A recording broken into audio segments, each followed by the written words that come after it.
Tiniyak ng Department of Transportation na makakatulong ang Net Service Contracting Program sa mga PUB operator at driver. Ayon kay Transportation Secretary Giovanni Lopez, layunin nitong masiguro ang arawang kita ng mga tsuper sa gitna ng mataas na presyo ng diesel. Sa ilalim ng programa, may bayad kada kilometro ang biyahe ng mga sasakyan. Umaabot naman sa 100 pesos kada litro. Ang kikitain ng mga driver ng bus, 40 pesos sa modern jeep at 30 pesos sa tradisyonal na jeep.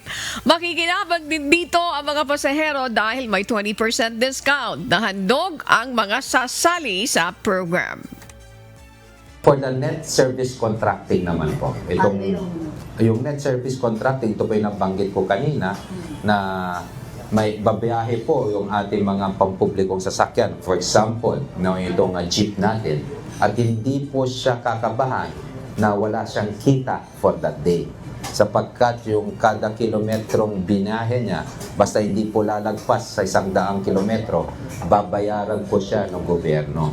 Ang kapalit naman po nito, sa mga pasahero, magbigay siya ng 20% discount. Umaasa naman ang DOTR na makikipagtulungan ang mga lokal na pamahalaan para mapalawig pa ang programa at mahikayat ang mas maraming driver at operator na sumali para masigurong matutulungan ang mas maraming apektado ng krisis sa langis.